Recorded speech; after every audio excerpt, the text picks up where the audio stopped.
Hi guys, আজকে হচ্ছে গিয়ে আম্মু আমাদের কাছ থেকে পুঁইশাক পাচ্ছে। দেখো তোমাদেরকে দেখায় কতগুলো পুঁইশাক ছিল।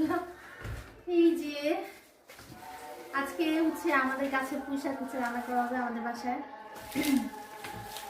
এইটাও ছিল, এই কয়টা হচ্ছে আমরা হচ্ছে আন্টিকে দিব। আন্টি আমাদেরকে অনেক কিছু দেয় সবসময়, তো আমরা চিন্তা করছি আন্টিকে দিব। আর এই কয়টা হচ্ছে আমরা রান্না করবো। অল্প একটু হইলেও মানে নিজের কাছে জিনিস তো মজাই আলাদা। তো তোমাদেরকে দাওয়াত দিলে অবশ্যই চলে আসবে আমার বাসায় পুঁইশাক খাওয়ার জন্য। আর পুঁইশাক আমার কাছে অনেক বেশি ভালো লাগে। এক মুঠো পুঁইশাক কিনতে গেলে তো মানে 40-50 টাকা করে প্রাইস নেয়। এই জন্য আমরা আমাদের বাগানে পুঁইশাক গাছ লাগিয়ে দিয়েছি। দাদা তোমাদেরকে আমাদের পুঁইশাক গাছটা দেখাই চল।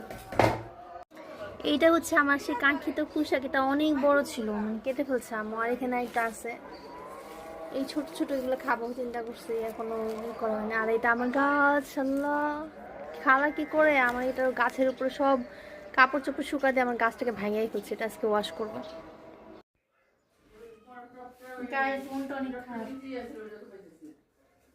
টপের নিচে যে প্লেটটা ছিল সেটা আমি দেখতেছি না কি করছে কি জানো। আমি এটা পাতাটা একটু পরিষ্কার করে দেবো। কি অবস্থা পাতাগুলো,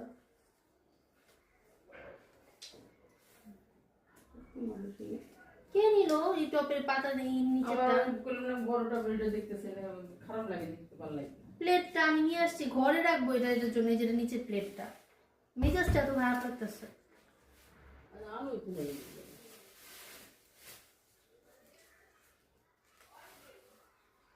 সব করে কিনছি, এখন আর খুঁজে পাই। আমি কদিন বাইরে রাখছি যাতে রোদ লাগে। এটা রোদ লাগলে হচ্ছে কি ভাত তরতাজা হবে। মানে তো কচি, এখনো ঘরে রাখলে এটা মরে যেতে পারে, এর জন্য ই করি না। তো মানুষ কি খারাপ, বারান্দা দিয়ে চোর আসে, এমন ছেঁচা চোর আমি দেখি না। আমার গাছের প্লেট নিচের প্লেটটা পর্যন্ত নিয়ে চলে গেছে, পাগল কোন যেন। মানে প্লেট নিয়ে তুই কি করবি? ভাত খেয়ে সাদা প্লেটে ভাত খেবো, গাছের প্লেটে খাবার প্লেট নাই কি করবো? আল্লাহ কত কষ্ট করে নিয়ে আসছি। এরা কোথায় রাখবো চিন্তা করছে। ঘরের একটা কোনাও জায়গায় ফাঁকা নাই। আর আমার এই সুন্দর দেখছো, এই যে একটু একটু ফোটা না, এটা 5টা ফোটা আছে এটার নিচে। পানি পড়ে এই জন্য প্লেটটা দিছে যে ঘরে রাখলে প্লেটের মধ্যে পানি পড়বে।